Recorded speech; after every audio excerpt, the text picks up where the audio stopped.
শুরু করছি শাহজাহান তন্ময়, লেখনীতে নাবিলা এক্স, পর্ব 6। আজ আরুর 16তম জন্মদিন। আরুনা অরু জন্মদিন উপলক্ষে সন্ধ্যায় অনুষ্ঠান হবে। বার্থডে কেকের অর্ডার তন্ময় দিয়েছে। রেড লেভেবেট 4 তলা কেক। কেকের অর্ডার দিয়ে মাত্রই ছাদে এসে দাঁড়িয়েছে, হাতে কফি থেকে গরম ধোঁয়া উঠছে। ইতিমধ্যে বাগানে আয়োজন শুরু, হইচই, ছোটাছুটি, চেঁচামেচি চারিপাশ। হাতে থাকা কফির মগ চুমুক বসিয়ে অদূরে নজর দিল। সাবিহা লুকিয়ে চুরিয়ে বাগানে এসে ফুল তুলছে। খালি পায়ে ওদিকে যাবার কি মানে? মেয়েটার পায়ে কাঁটা যদি ঢুকে? তন্ময় গম্ভীর স্বরে চেঁচিয়ে ডাকে, সাবিহা, কি সমস্যা? জুতা কই? সাবিহা থমকে গেল। জিহ্বা দাঁতে চেপে ধরে বোকা বোকা কাছে ধরনের হাসে। বিড়বিড় করে বলে, ভাই এই তো পড়ছি। এরপর ফুল না তুলে দ্রুত বাড়ির ভিতর চলে যায়। তন্ময় কিছুক্ষণ দাঁড়িয়ে থাকে, তারপর পকেটে হাত ঢুকিয়ে একটু ঘুরে ফিরে ফুলের টবগুলো দেখে নেয়। এ সময় মেহেলি কণ্ঠস্বর শুনতে পায়, ফুসুর ফুসুর করছে। তন্ময় তাকায় না। পাশের বাড়িটায় ইতর দুটো মেয়ে থাকে, একটা 5 তলা আর একটা 2 তলা। তন্ময়কে দেখলে বারান্দায় ওত পেতে দাঁড়ায়, যেন মধু এসেছে। এখন তারা একটু চেখে দেখবে। 5 তলায় থাকা মেয়েটার নাম রিদ। ওই ফুসফুসানি সুরে ডাকছে। তন্ময় পাত্তা দিচ্ছে না দেখে এবার একটু শব্দ করে ডাকলো, এই যে শুনছেন? তন্ময় বিরক্তিত হলো। এখন তার বিরক্তিটা কয়েক গুণ বেড়ে গেছে। এভাবে আজ অফিস যেতে পারেনি বলে মহাবিরক্তি লাগছে। অফিস তার সবে নতুন জয়েনিং, অনেক কিছু শেখার আছে, শিখছে। একদমই ছুটি কাটাতে চাচ্ছে না। যতই নিজের কোম্পানি হোক না কেন, কাজ তো করাই হয়, নিজের বা পরের। কিন্তু মোস্তফা সাহেব মানল তো। তিনি কড়াকড়িভাবে বলেছে আজ বাড়িতে থাকতে। অজ্ঞত তন্ময় বাড়িতে রয়ে গেল।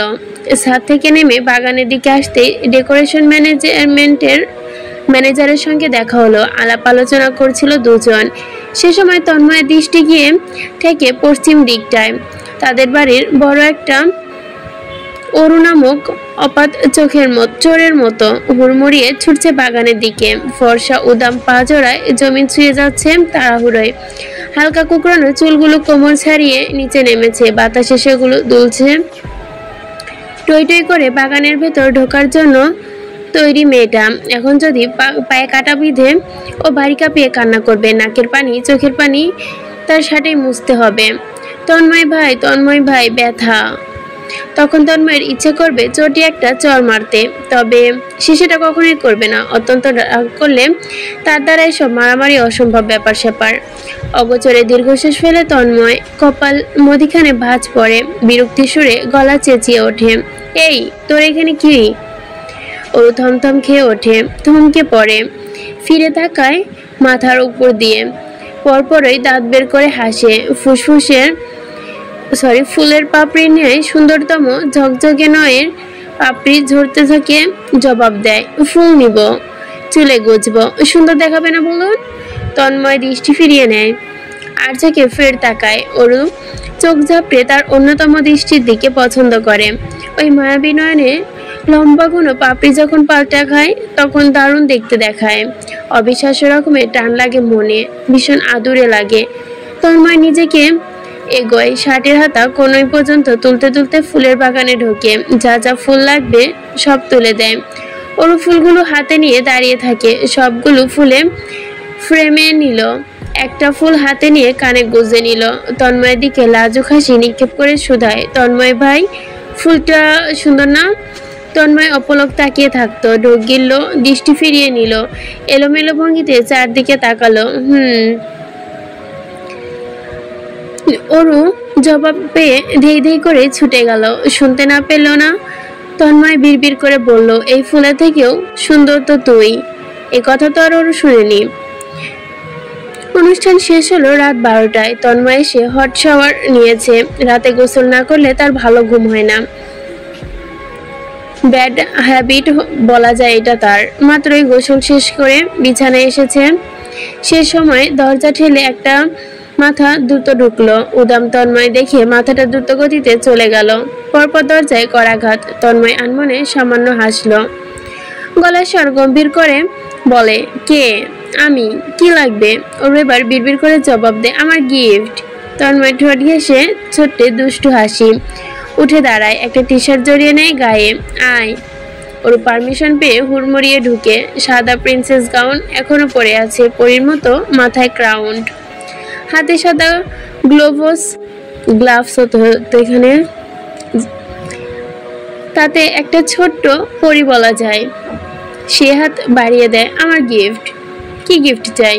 বাইসাইকেল। বাইসাইকেল দেখি হবে? মার্জি চালিয়ে স্কুলে যায়, ওর সাথে মিশে আমিও যেতে চাই। আচ্ছা। ওর বাইসাইকেল বাবার খুশিতে বেরোয়। তন্ময় সেলফোন হাতে নেয়। সে কয়েকটা বাইসাইকেলের পেজ ঘোরে, বেশ কয়েকটা সাইকেল দেখে শুনে সে সাদা আর লাল কম্বিনেশন একটা বাইসাইকেল পছন্দ করে। পরপর অগ্রিম পেমেন্ট করে অর্ডার প্রেস করে। কাল নগদ চলে আসবে হয়তো। তন্ময় বন্ধুমহলে সব থেকে গম্ভীর, নীরব ব্যক্তি। প্রয়োজন ব্যতীত তার মুখ থেকে শব্দ বের হয় না। নীরব দর্শকের মতোই শুনে এবং দেখে। তাই বন্ধুমহলে সকলে ক্যারেক্টার সম্পর্কে তার অবিশ্বাস্য রকমের প্রেডিকশন রয়েছে এবং তা সত্য। খুব কম কথা বলা তন্ময় যখন কিছু বলে তা অনেকটা স্বর্ণ যেন, এবং তার স্বর্ণযুক্ত কথাবার্তার মান রাখা দারুণভাবে। সেদিন যেমন রিহান আড্ডায় এসে পৌঁছালো মন খারাপ নিয়ে, মারাত্মক ধরনের ডিপ্রেসে। বন্ধুমহলে সকলে প্রশ্ন করলো কি হয়েছে। রিহান ইচ্ছার বিরুদ্ধে গিয়েও মুখ খুলে না। সে সুহানীকে মুখ খুলে আবার মুখ খুলে বলল সে সুহানীকে পছন্দ করতে চায় না। তাও কেন দিন দিন পছন্দের মাত্রা বাড়ছে। আশ্চর্যজনকভাবে তন্ময় সেদিন মুখ খুলে খুব সবলীলায় বলে, when you try not to fall for someone you will fall harder and stronger.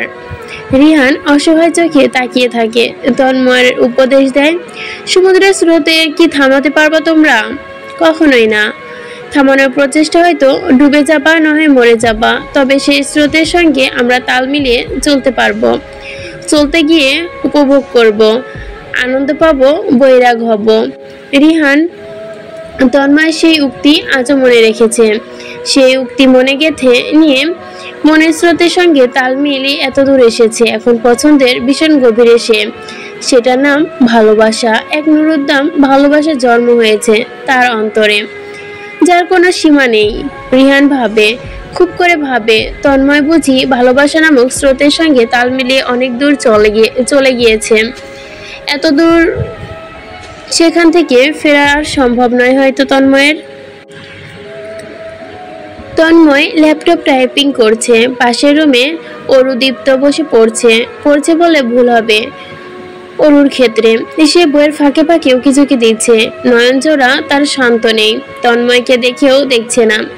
নজর আন্দাজ করছে ব্যাপারটা খুব গম্ভীরভাবে সহিত কাজ করছে। মুখ খুলে শুধু দীপ্ত সাবজেক্টগুলো বুঝিয়ে দিচ্ছে। দীপ্ত হোমওয়ার্ক শেষ হলো, বইপত্র গুছিয়ে ব্যাগ কাঁধে নিয়ে দাঁড়ালো আর চোখে অরুকে দেখে বলল, চোখ এক জায়গায় থাকলে পড়া শেষ কিভাবে হবে? অরু চোখ পাকিয়ে তাকাতেই ছেলেটা ছুট্টে পালালো। তন্ময় এবারও অগ্রাহ্যভাবে রয়েছে। বিষয়টা আসলে অগ্রাহ্য সে মোটেও করছে না। সবাই খেয়াল করছে, দেখছে, না চাইতেও চোখে চলে যাচ্ছে যে।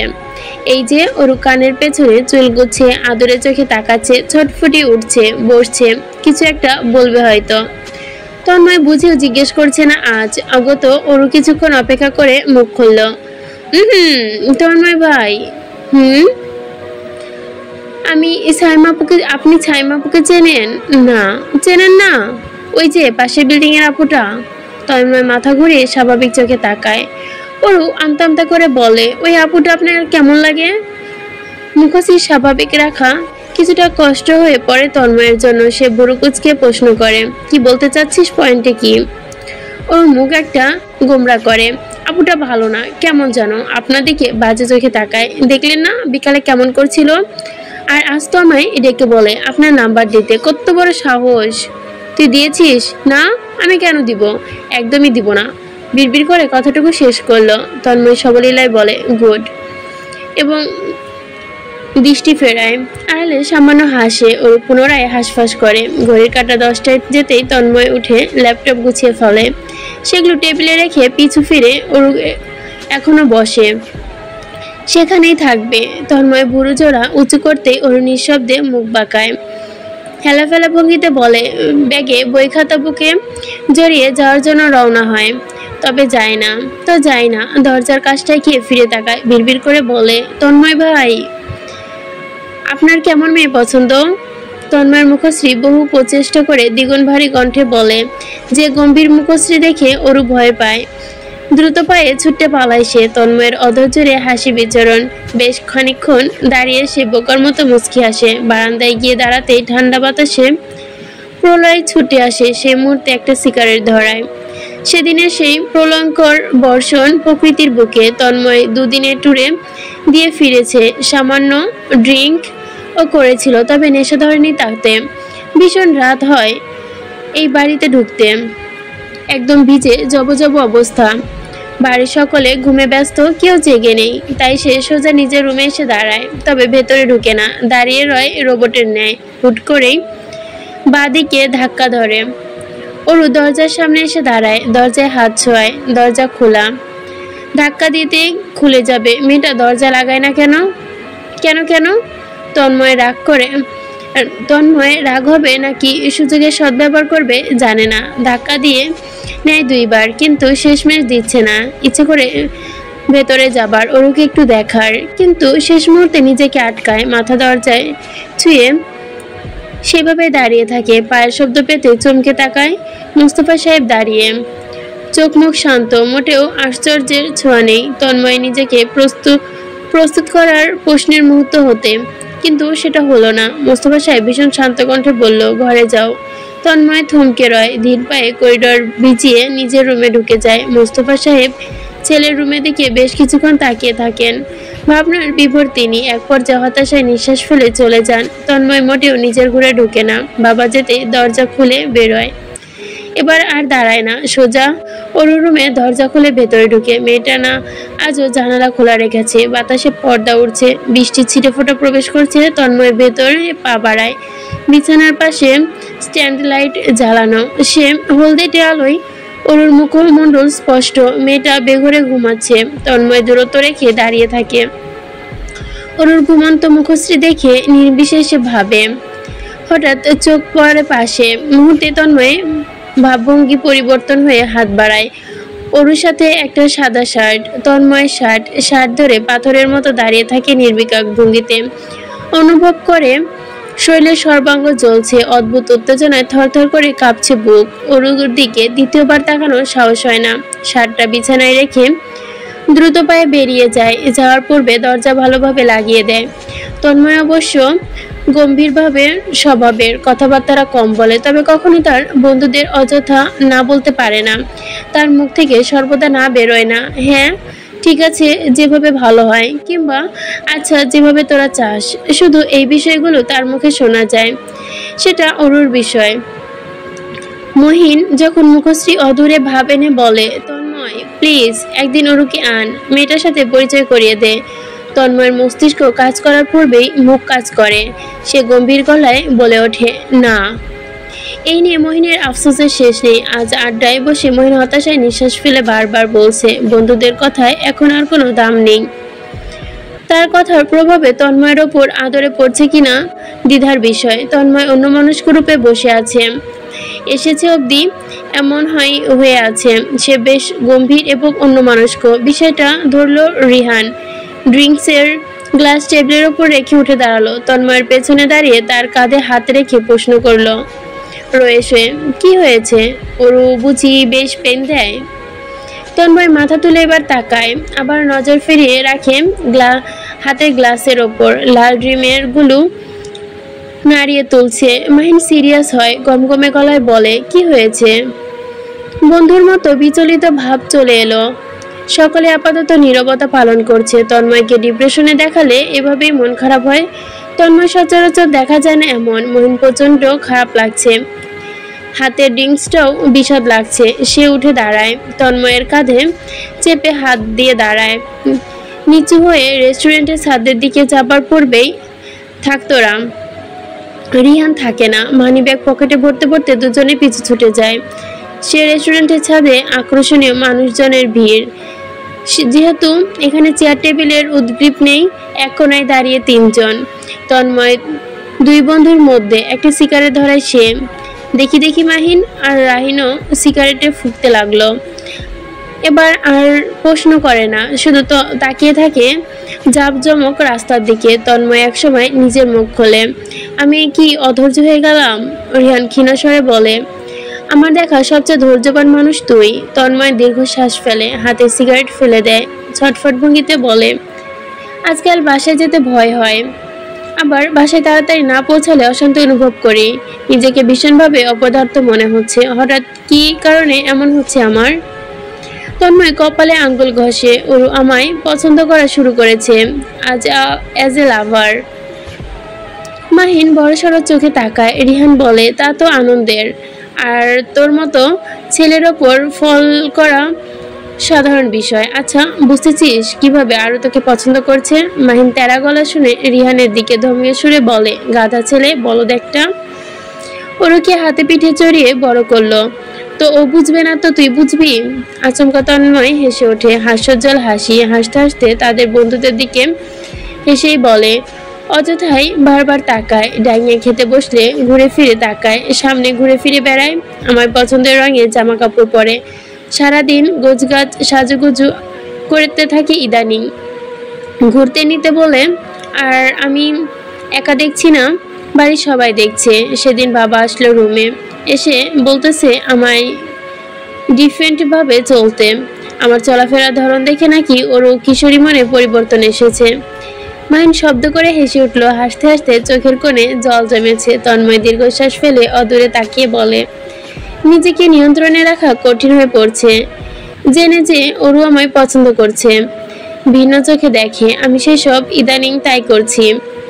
সেদিন বাড়ি ফিরে বেদবের মতো ওর রুমে ঢুকেছি ওকে দেখতে। সেটা আমি কখনোই করিনি। আগে যে চোখে দেখতাম আজকাল তার বিপরীত। বিষয়টা খুবই বিশ্রী লাগছে দিন বা দিনই। রিহান গলা সিরিয়াস হয়ে বলে, দোস্ত, আঙ্কেলকে জানিয়ে দে, বলে দে তুই ওরুকে চাস অ্যাজ এ লাইফ পার্টনার। তোদের এঙ্গেজমেন্ট করিয়ে দেবে। ওরু অনার্সে পড়াকালীন না হয় বিয়ে দিবে। আমার বিশ্বাস ওর বাবা মা কোনো অমত করবে না। তুই বেস্ট ওর জন্য। তন্ময় চুপ রইল, জবাব দিল না। সমস্যা তো মোস্তফা সাহেব, তিনি সবকিছুই জানেন, তন্ময়ের অনুভূতি বোঝেন। তার বাবার থেকে তন্ময়কে কে বেশি বুঝে? মানুষটা আগে থেকেই জানে এবং জেনে শুনে বিষয়টা অ্যাভয়েড করতে চাইছে। তন্ময় সেই বিষয়টা খুব ভালোভাবে বুঝতে পারছে।